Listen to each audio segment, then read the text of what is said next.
Well, happy Valentine's Day week, everybody. Hi. Sorry we're late. Well, it was for a good cause, and he didn't die, so we're happy. I'm Jeremy. I'm AJ. These are extraordinary times. So, what everyone's talking about, and we're going to talk about it in just a minute, of course. Whitney Houston died over the weekend. We found out about it really fast because like 15 minutes after we posted the articles. Sometimes we just happen to be trolling for news over the weekend. Sometimes I just happen to be trolling for news. Anyway. You know what?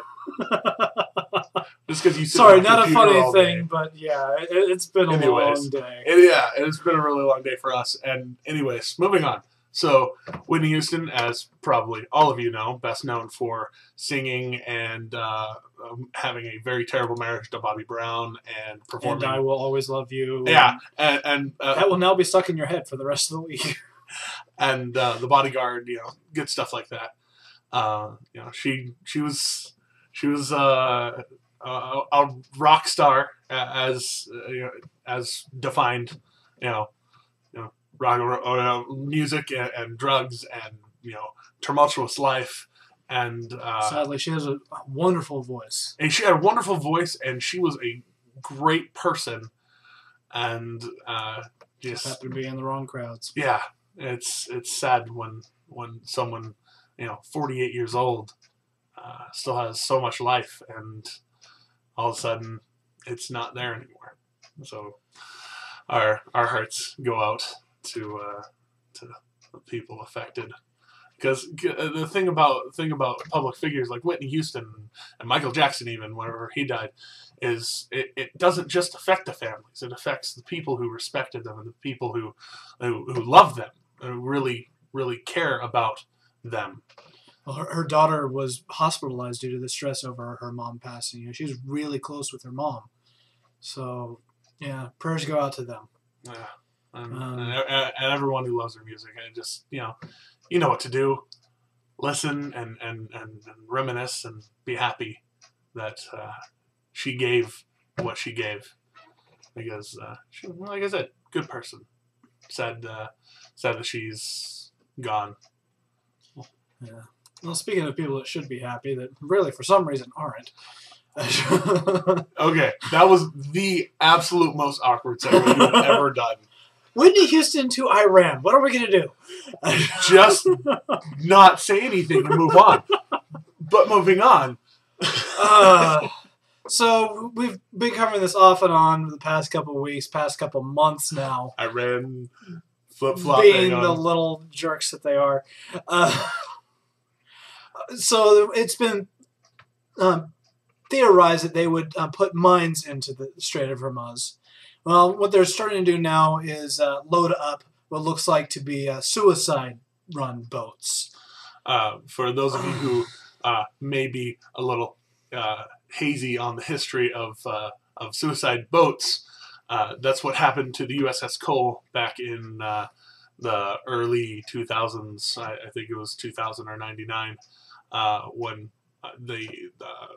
I forget what nation attacked, but it was in Yemen, and they drove a speedboat past the boat way closer than they should have, basically just speeding right at the ship, and blew a bomb up against the hull, and which looks it like killed a lot of people. Try and do here, and apparently they're gearing up to do that, just in case we keep getting uppity. But yeah. You keep saving our boats. Well, we'll just put bombs in them.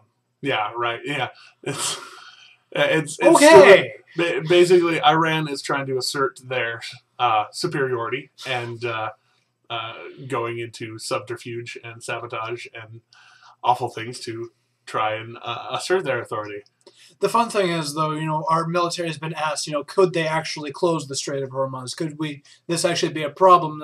Their basic answer is, if we didn't actually do anything about them being there, they might be able to close it for a little while. But we're the U.S. Navy. Go Navy. Gone. No more blockade. What blockade? What blockade? Our main gun says there's no blockade. Oh, wow. So, crazy things going on today. This was just today. Stephen Beyer, Justice Stephen Beyer of the Supreme Court. Poor man. He was on vacation on a Caribbean island, Nevis. I've never even heard of it. But apparently that's why he vacations there, because nobody's ever heard of it. Except people that live there, and one of them with a machete broke into his house today and threatened him and got away with about $1,000. Apparently was just wanted money, and apparently Justice Beyer just happens to carry $1,000 on him. And well, when you're rich, I would. It says he's I'll worth be honest. between $100,000 and $250,000. So, okay, so it might just be a little drop in the bucket, but still, you let someone get away with $1,000. Sure, he had a machete, but this is the reason why I this is why we carry guns. Exactly, I am pro guns.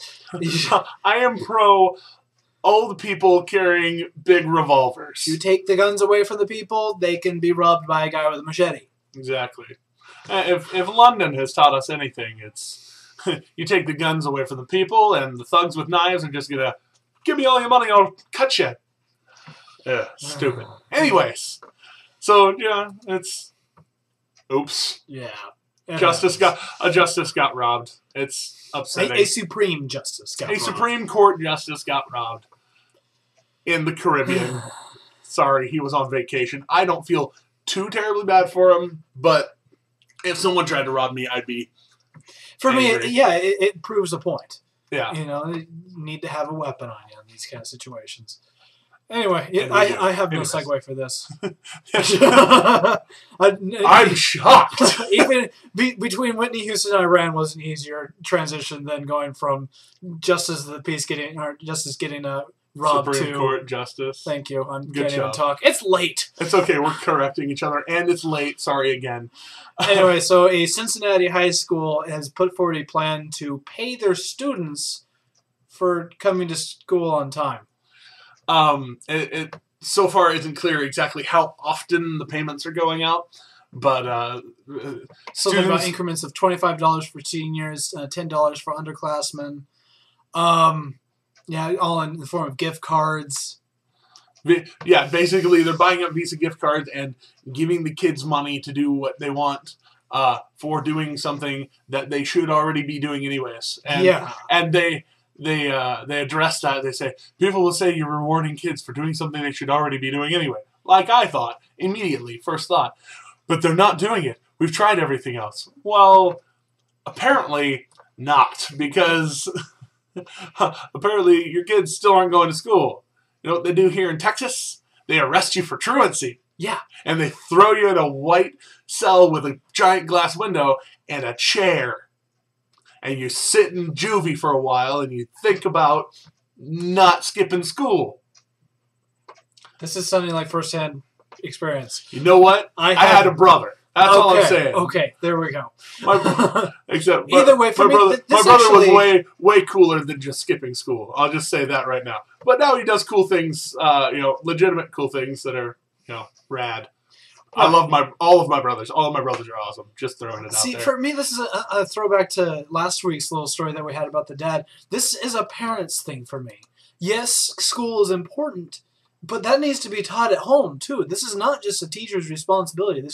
They shouldn't have to be putting $40,000 into a program to get people to come to school. This should be something that the parents are teaching their kids at home that needs to be done. And I can vouch for the fact that sometimes money doesn't matter.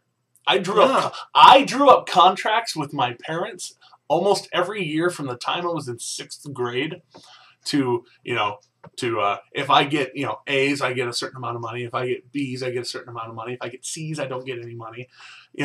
And sometimes it doesn't matter. I was a terrible student. I'm gonna admit that right now. I was a terrible student from basically 6th grade on, but I had issues 7th grade with on people. for me. Yeah, and the thing was, I proved earlier that I could do it. I was in GT up until they got rid of the Gifted and Talented program, which for me, not getting the good grades was more rebellion against the what you have to school. What you have to understand is everybody has to be on a level playing field. lowest common denominator, right? B right? freaking S. Okay. Oh, man. Sorry we're doing this so late. Most of you watch tomorrow anyways. A friend of ours had to go to the hospital. Yeah, we had to do a service, and we did. So hooray! He's doing all right though. And so. he's alive, and they scanned his cat, and he's still human and functioning. We like him. Anyways, I'm Jeremy. I'm AJ. And these are extraordinary times. You know what to do. Send us your stories, and we love you, and we will see you on Wednesday.